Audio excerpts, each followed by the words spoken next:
Hello everybody, this is Video Boy and welcome to LibGDX 2D tutorial episode 15.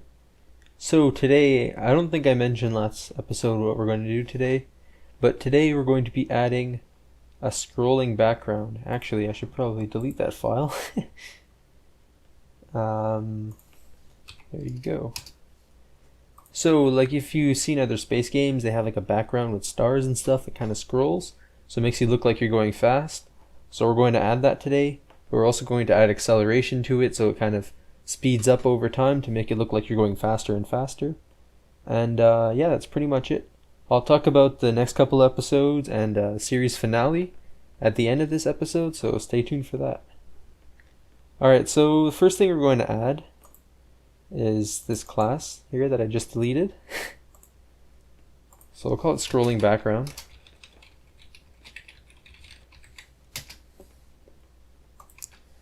Alright, so what we're going to need in this class, we're going to need a texture for the background. So if you check in the GitHub, I added a new texture.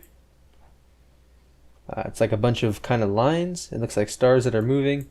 It's like a 1000 pixel high picture by I think 196 wide. So we're going to be using that. So let's add the texture. Just call it image. And we're going to need two y coordinates, so y1 and y2. So I'll explain exactly why we're doing that later. Let's do the imports for the texture. Alright, so let's create a constructor now. We're probably all getting used to this now. It won't take any parameters, you don't really need any. Okay, and let's load the image. So image is equal to new texture, stars, background.png. Alright, and so I'll explain to you guys what y1 and y2 are for. So basically, when you have the images scrolling like that, one of them is eventually going to get off the page and you won't see it anymore, or it's going to start coming off the page and then you won't have anything on top. I'll put a visual picture from GIMP or something right now so you guys can see. And so basically what happens is if the image is reaching the end and it's going to the bottom, like you can see the top of the image, then you need a second image on top of it so it looks like it's a seamless scrolling. And then by the time the image is completely out of view, it gets put back to the top. So that's basically what we're doing. So we have to have, we're actually displaying two images at once here. So let's set y1 to 0, and y2 we're going to put it all the way at the top of the y1 image. Is equal to image.getHeight.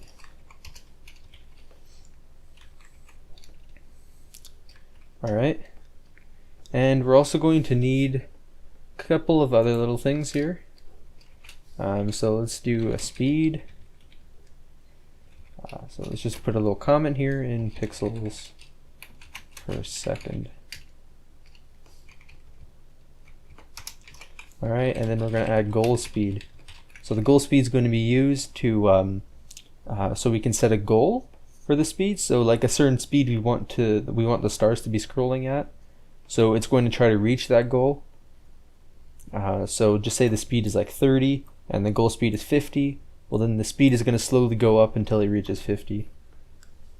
You'll see it does a nice effect once we're done with that. We have to create a couple of constants too, so let's create them. First one is a default speed.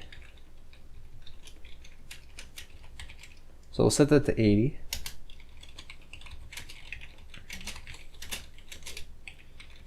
Alright, we need to create an acceleration. I'll explain to you guys what this does later. And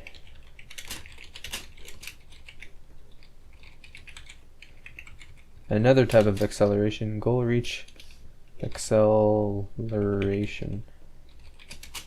We'll set that one to much higher. So this one I'll explain to you guys later, but this one is acceleration so that the speed speeds up or slows down in order to meet the goal speed. So it's going to go 200 pixels per second per second. Okay, and we'll add the other stuff later. There's a couple other little things, but let's just do the render and update methods and stuff like that for now. So we're actually going to put the update and render in the same method, because for this case there's no point in having two different methods. It just makes more code to write when you're calling it. So we'll just put them together. So we get the delta time and the sprite batch, and be sure to import the sprite batch. Alright, so now we're going to work on the part that where the speed tries to catch up or slow down to reach the goal speed. So speed adjustment to reach goal. Alright, so if the speed is less than the goal speed, what we want to do is we want to add to the speed so that it gets closer to it. So we add this, and times delta time, of course. And we don't want to go over either, so if when we added to the speed here, if it gets over the goal speed, we'll set the speed to the goal speed. Alright, now let's do an else if here. It's pretty much exactly the same except it's the opposite. So let's just copy that actually. Except it's going to be if the speed is less than, hold on a second. If the speed is more than the goal speed, then we need to decelerate, so we need to subtract from the speed. And then if it gets lower than the goal speed, then we need to set it so it doesn't get lower than the goal speed. Alright, and let's actually subtract from the y's. So y1 minus equals speed times delta time, and same exact thing for y2.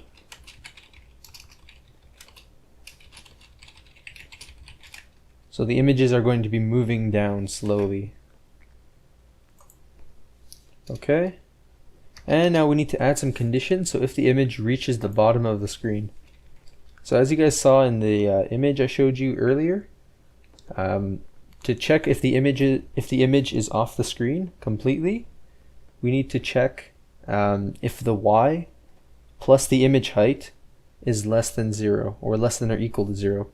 So let's just do a comment here. So if image reaches the bottom of screen and is not visible, put it back on top. Alright, so basically the condition for that is if y1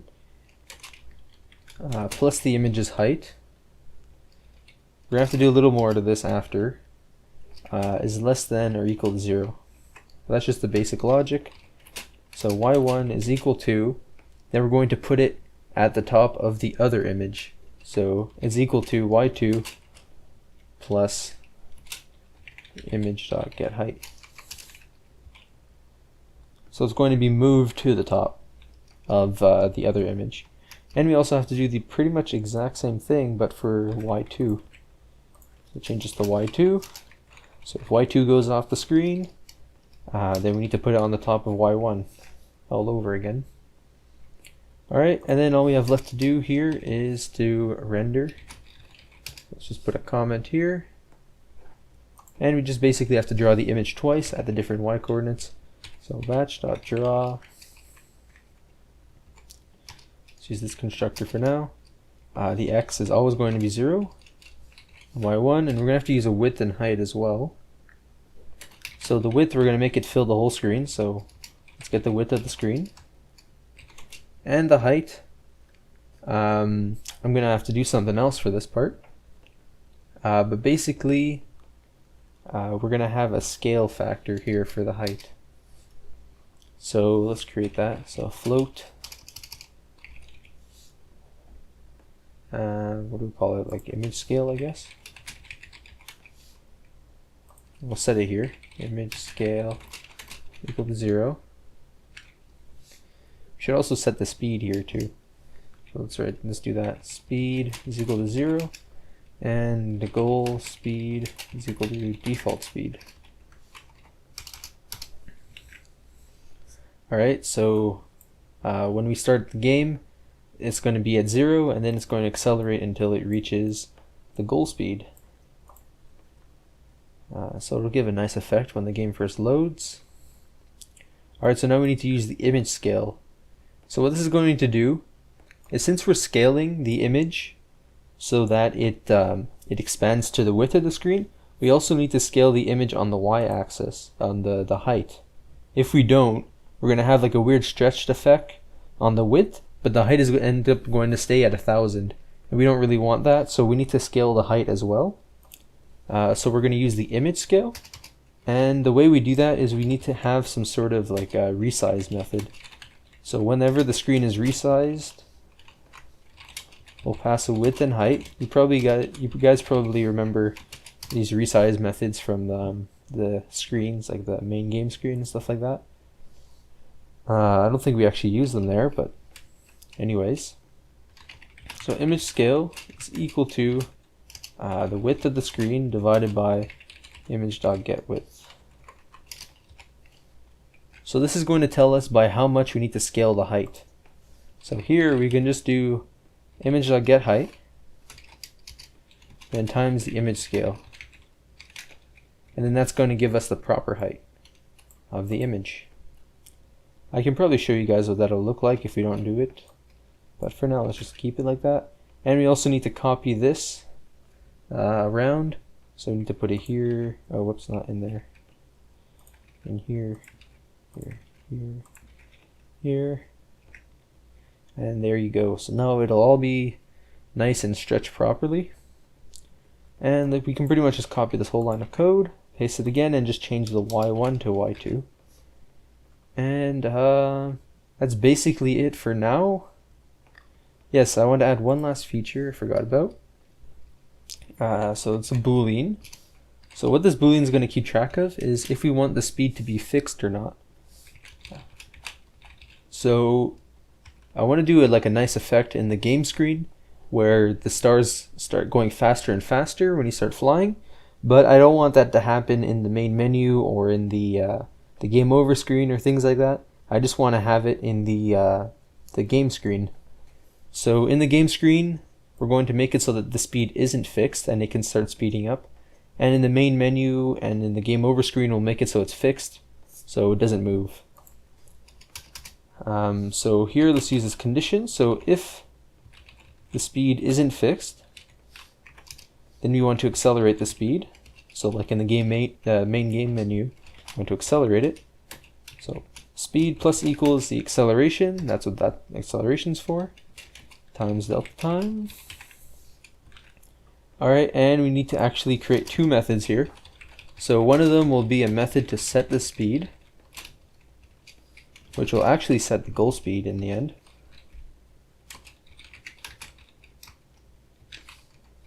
This goal speed is equal to goal speed. And we're also going to add set speed fixed. So in different menus we can tell the background to fix the speed or not.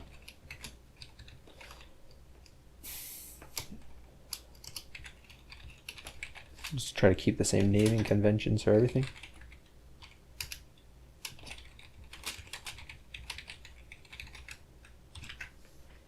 Alright, I think we're pretty much done with this class. So we designed this whole class, it's all ready to use. Now all we need to do is just implement it. So to implement it, we're going to kind of do like the Sprite Batch. So it's going to be public. It's going to be available to all the different screens so that they can also display it, and it'll stay the same. So we'll have like a nice effect where even if you change the screen, the stars in the background are still going to display the same as they were in the last screen. So that'll be pretty cool. So let's add this.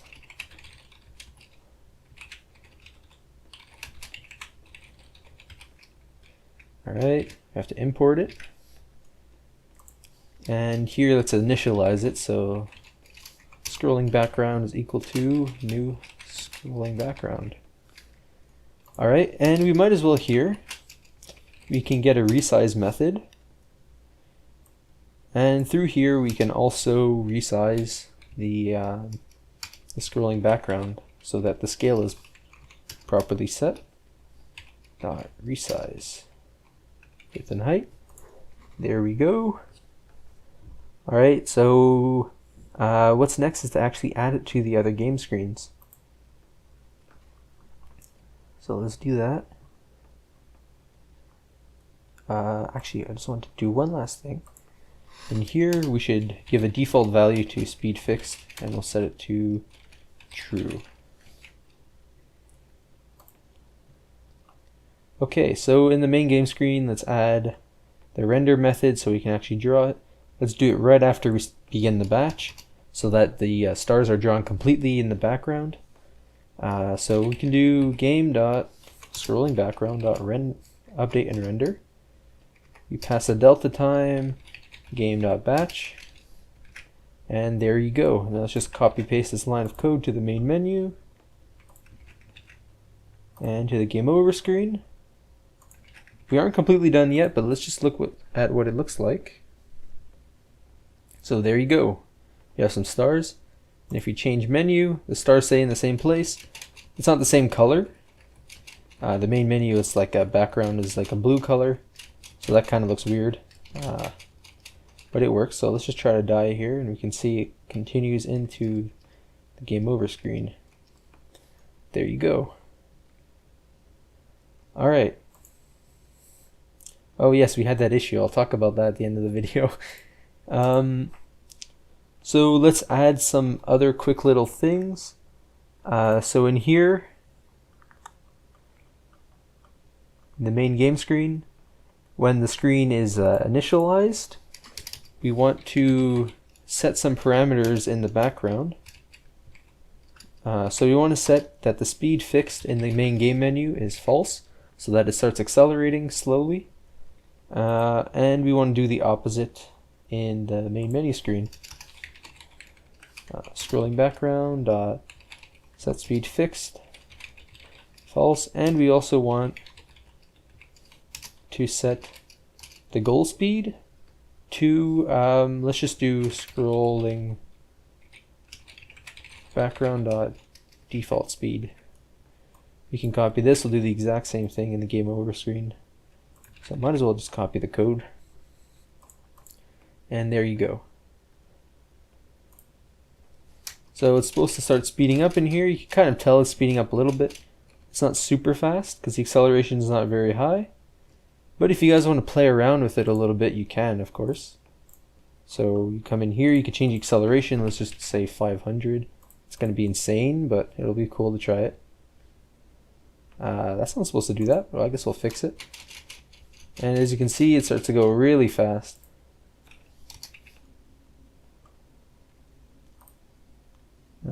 Here. Yes, this is supposed to be true. Change it here too then. And there we go. So we're pretty much done with that now. So let's talk about that issue we had in the game. So no one really suggested any solutions, sadly. I guess the channel isn't really big enough for people to suggest solutions. But I have quite a few good solutions that work. But I'm going to show you guys one that I completely forgot about during last episode that I could have done in like 2 seconds. I thought of a bunch of other solutions first, but this is just like way easier. So I'll show it to you guys. Let's just die here. Okay, there you go. And if you click on try again or something or main menu, it clicks right on play once it gets to the main menu. So a quick way to fix that is for the condition here, instead of checking if the screen is touched, we need to check if the screen was, we can't do that for screen actually. Alright, well, that's not a big deal. I'll add my old method that I wanted to do. I thought they had that. Anyways, I guess not. So right now we're just checking if the screen is touched, but we don't really want to do that. We want to check if the screen was just touched. So a good way to check if the screen was just touched is to use an input processor. So how do you add an input processor? What you can do is in here, the quickest way I'd say to do it, gdx.input.set input processor, and then here you create a new input adapter. There you go. That looks kind of weird, I guess. But basically what we're doing here is we're initializing an object and we're actually giving it methods inside of here. So we can actually do control space and you can get a bunch of different methods here. So what we want to do, let's do touch up. So when the person clicks on the screen, whether it's a touch screen or with a mouse, it's going to register the click event as soon as they let go of the button or as soon as they stop touching the screen. So that's what touch up is. So as soon as they stop touching the screen, then we're going to do that action. So in here we need to put a couple little things. So let's do this here. We'll copy that.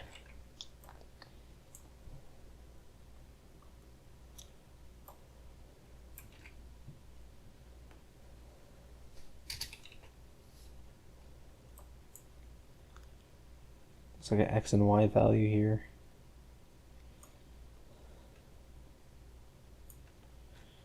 I guess we'll just copy all of it then.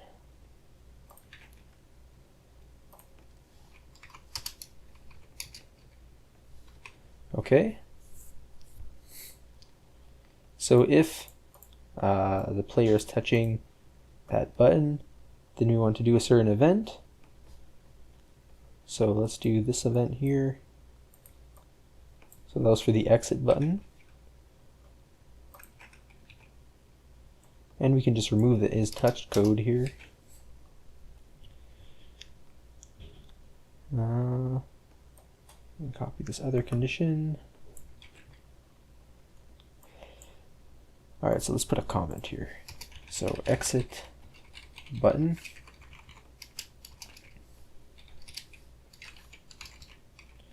And this is the play game button. Alright, so what did we have for the code for the play game? We had dispose and change the screen. So let's just remove that, put it in here, and as good practice, actually we should probably put this dot dispose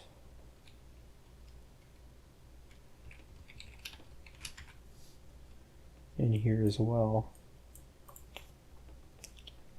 Okay, I see what's going on here. So we're going to make this final,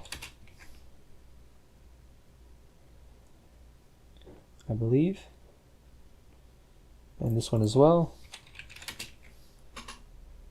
Okay, and we can't really call dispose, so we're gonna have to use a workaround. So let's do main final main menu screen.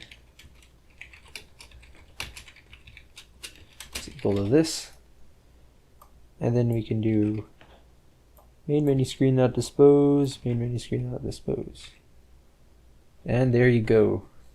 So remove the touch events from here. So we can just leave it like this for now.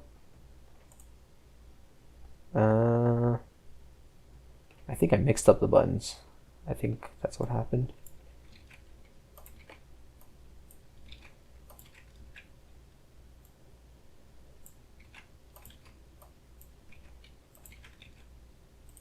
Alright, so as you can see, if we click on it, it doesn't really do anything, but if we let go, then it's going to go to the next thing. Now I don't know what the heck is going on while it's disposing. I guess I'll have to pause the video real quick and go fix it, so I'll be right back. Alright guys, we're back. So basically I put everything back the way it was, so now exit's back here and plays back here. But basically I just mixed up the condition. I had the play condition here and it was also here, so it was just doing the play button collision check, I guess you can say. So that's why it didn't work. Also, to make it work, we need to use touch down instead, because the way the game over screen works is as soon as we click onto the screen, it's going to trigger the event, and then it's still going to be clicked here, and then once we click up again, we let go, then we're going to click the play game button in the main menu.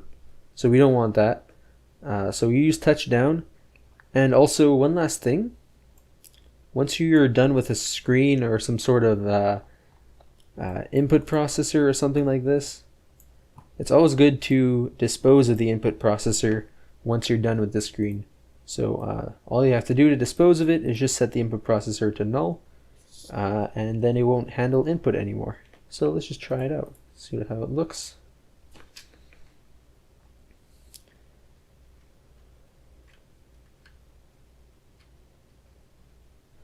There you go. Click main menu, and we're all good. Click play again, and you guys get the idea. So that pretty much ends off this episode. Thank you guys so much for watching. And I just wanted to mention at the end of this video a little bit about the series and when it's going to end and stuff, because we're pretty much done the game. Like right now we have a pretty playable game. You know, you have your spaceship, you have your enemies, you have a game over screen with a score and all that. So we're going to do 2 more episodes. So the next episode is going to be adding Android touch controls. So a lot of you have been asking about that, wondering how you control the game on Android. I gave you guys a couple little hints in the comments for those who are just itching to add Android support. But we're going to add it in next episode, so that's episode 16. And then episode 17 is the series finale, and in that episode we're going to be adding a lot of polish. So I'll talk about polish more in that episode, but it's very important for game development, and it's what makes a game in the end, and not just something playable, but something that's actually fun and an enjoyable experience. Anyways, so if you like this video, please leave a like, and if you're new to the channel, please subscribe, and I'll see you guys probably, I'd say maybe in a week.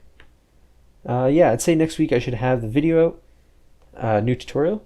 And by the way, I said it on Twitter, but the Archipelago update should be out not as planned this week on Friday, but it should be the week after, probably on Friday, Saturday, or Sunday, something like that. I'll let you guys know. So see you guys next time.